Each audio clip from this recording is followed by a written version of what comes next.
biology class. Today's class is dedicated 11th class Hindi medium student. Students, आज आपका second chapter start हो रहा है जिसे जीव जगत का वर्गीकरण कहते हैं. और मैं आपको बताना चाहती हूँ कि जीव जगत के वर्गीकरण में हम जीव की ही बात करेंगे, जंतुओं की बात करेंगे.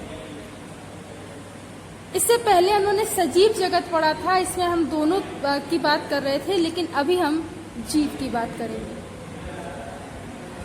इसमें सबसे महत्वपूर्ण क्वेश्चन बेटा ये दिया होता है और सबसे ज्यादा पूछा जाने वाला क्वेश्चन होता है कि व्हिटेकर के 5 जगत वर्गीकरण क्या है और इस वर्गीकरण का आधार क्या है, या इस वर्गीकरण के आधार को स्पष्ट कीजिए. आपको ये प्रश्न लिखना है, साथ ही साथ आपको ये नया चैप्टर सबसे पहले आप डालेंगे और फिर आप इसे लिखेंगे. तो मैं आपको बताना चाहती हूँ कि व्हिटेकर ने क्या किया था. व्हिटेकर एक साइंटिस्ट है और उन्होंने 5 जगत वर्गीकरण दिया था. इसका मतलब ये होता है कि 5 जगत वर्गीकरण का मतलब ये है कि यहाँ पर जीवों को 5 जगत में अलग अलग तरीके से 5 जगत में विभाजित किया गया है या क्लासिफाइड किया गया. चूंकि बच्चों ये व्हिटेकर साइंटिस्ट ने किया था, इसलिए इसे व्हिटेकर का 5 जगत वर्गीकरण भी कहते हैं. तो ये बात आपको सबसे पहले याद रखनी है. अब सबसे पहले व्हिटेकर का 5 जगत वर्गीकरण होता क्या है या इसका आधार क्या है, चलिए समझते हैं. कह रहा है कि 5 जगत वर्गीकरण की रूपरेखा R.H. व्हिटेकर ने प्रस्तावित की थी, जिसे तत्कालीन वैज्ञानिक ने सर्वसम्मति मान्यता से प्रदान की. कहने का मतलब है कि 5 जगत वर्गीकरण R.H. व्हिटेकर ने 1969 में प्रस्तावित किया और इसे वहां पे उपस्थित उस समय में सभी ने इसे क्या किया, एक्सेप्ट किया. 5 जगत वर्गीकरण का मुख्य आधार निम्न लक्षणों पर आधारित था. कौन कौन से? तो देखिए, कोशिकीय संरचना एवं संगठन की जटिलता, प्रोकैरियोटिक जीव या यूकैरियोटिक जीव, पोषण की विभिन्नता तथा शारीरिक संरचना. ये सारे क्या थे, मैं ये कहूँ व्हिटेकर के 5 जगत वर्गीकरण के आधार थे. अब देखिए, जैसे एक कोशिकीय जीव और बहुकोशिकीय जीव, ठीक, ये क्या है, ये आधार है. किसके आधार पर डिवाइड किया गया है? कोशिकीय संरचना के आधार पर, उसकी जटिलता के आधार पर, पोषण की विधियां के आधार पर, शारीरिक संरचना के आधार पर. मेरे प्यारे बच्चों, इसे आप देखिए जरा इस स्ट्रक्चर को.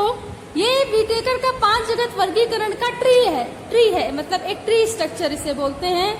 और इसमें देखिए, तो ये क्या है, एक इसका ट्री स्ट्रक्चर है क्लासिफिकेशन का, ठीक है.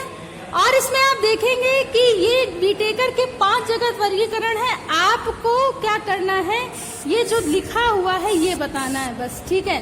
तो ये नाम बस आप लिख लीजिएगा, मोनेरा, ठीक, फिर प्रोटिस्टा के बाद बेटा किंगडम एनिमेलिया, मैं टिक लगा दे रही हूँ, मोनेरा, किंगडम प्रोटिस्टा, ठीक है बेटा, फिर kingdom animalia, kingdom Plantae, kingdom fungi, ठीक है. तो इसका एक फॉर्मूला होता है, मोनेरा, ठीक है, फिर आएगा प्रोटिस्टा, ठीक है, इसे याद करने का, फिर फंजाई, ठीक, प्लांटी, एनिमेलिया, इसे ठीक है,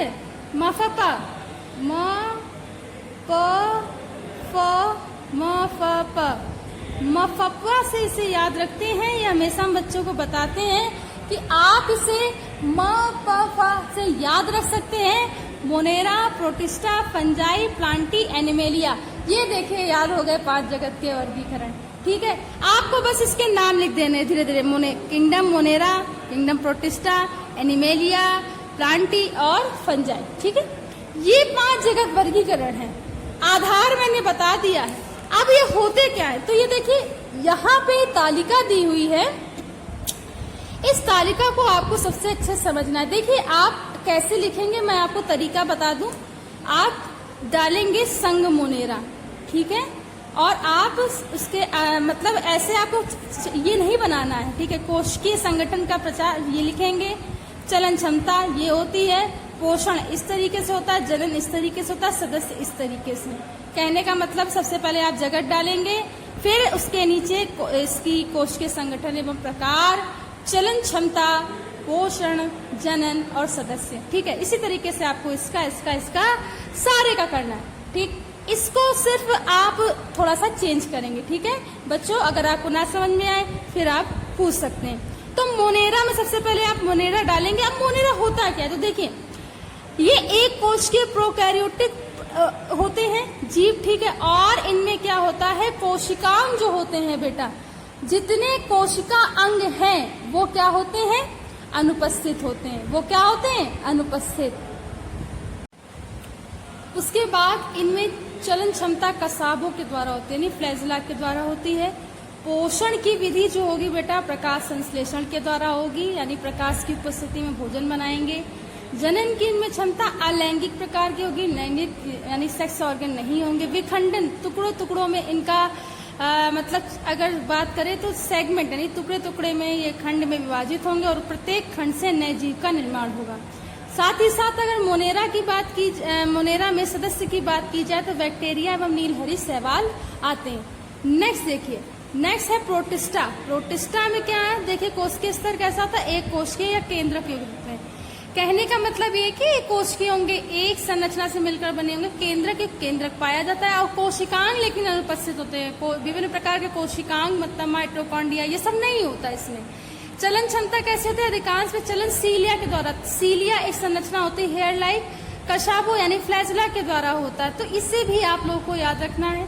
पोषण की विधि कैसे होती है, परपोषण। परपोषण मतलब दूसरों पे पोषण के लिए आधार होंगे और प्रकाश संश्लेषण के द्वारा इनका पोषण होता है बेटा। अनलैंगिक वही लैंगिक जनन के द्वारा इनकी विधियां होती हैं।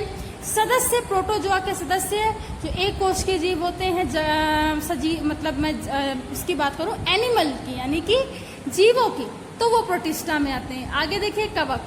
कवक बेटा बहुकोशीय होते हैं, स्थिर होते हैं, ठीक, बहु केंद्र की, बहुत सारे केंद्रक पाए जाते हैं और इनमें लेकिन प्लास्टिड का अभाव होता है, ठीक है, ये आप याद रखेंगे, यानी कि इनमें प्लवक नहीं होते हैं। चलन क्षमता, चलन का अभाव होता है, इसमें चलन नहीं होता है क्योंकि स्थिर होते हैं। पोषण इसमें कैसा होता है, अवशोषण के द्वारा होता है, तो अवशोषित करते रहते हैं, खाते रहते हैं। इनमें अलैंगिक लैंगिक दोनों प्रकार के जनन होंगे, ठीक है। अलग अलग मैं अगर बात करूं कवक की तो उसमें अलग अलग प्रकार से होता है। सदस्य क्या होंगे, कवक, डिफरेंट टाइप के कवक होते हैं। अब आप सोचेंगे कवक होते क्या, तो आपने देखा होगा कि अचार वगैरह में क्या सफेद सफेद लग जाता है, उसी को कवक कहते हैं, फफूंदी जिसे हम लोग हिंदी में कहते हैं। नेक्स्ट है पादप। अब पादप क्या होंगे, बहुकोशिकीय होंगे, बहुत सारी कोशिकाएं पाई जाएंगी। केंद्रक इसमें एक सुनिश्चित होता है। प्लास्टिड व अन्य कोशिकांग भी उपस्थित होते हैं क्योंकि सबसे ज्यादा बड़ा स्ट्रक्चर होता है। चलन क्षमता का अभाव होता है, एक जगह स्थिर रहते, चल नहीं पाते हैं। पोषण की विधि की बात करें तो प्रकाश संश्लेषण के द्वारा ही अपना भोजन बनाएंगे। अगर जनन विधि की बात की जाए, लैंगिक या लैंगिक दोनों ही जनन इसमें उपस्थित होते हैं, ठीक है, तो याद रखेंगे। देखिए कह रहा उदाहरण सदस्य जगत, मोनेरा, प्रोटिस्टा व कवक के अतिरिक्त सभी पादप, मतलब मोनेरा प्रोटिस्टा में जो पादप आते हैं उन पादपों को छोड़ करके सभी पादप जगत में विभाजित किए गए हैं। अब देखिए जंतु जगत। अब जंतु जगत क्या होता है तो मैं आपको बता दूं भाई, देखिए जंतु जगत में बहुकोशिकीय होते हैं, सुनिश्चित प्रकार का केंद्रक पाया था क्योंकि ये भी कैसे होते हैं, बहुत बड़ा स्ट्रक्चर होता है इन सबका। कोशिकांग इसमें उपस्थित होते हैं। प्लास्टिड अनुपस्थित होता है। प्लास्टिड का मतलब होता है कि क्लोरोप्लास्ट वगैरह इसमें पाया जाए, तो ऐसा नहीं होता है। चलन की क्षमता इसमें कैसे थी, पेशीय तंतुओं के द्वारा, भाई विभिन्न प्रकार की मसल्स, ठीक है, काम करेंगी, पेशियां काम करती हैं।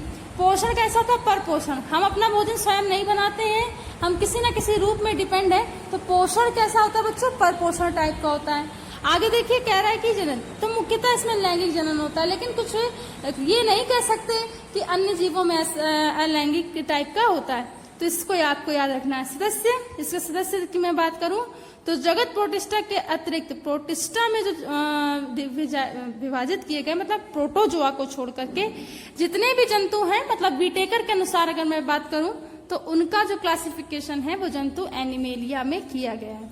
तो ये है 5 जगत वर्गीकरण, लिखने की तरीका या मेथड मैंने बता दिया है। So I hope this video lecture is helpful to all my students. Thanks to all to watch this class.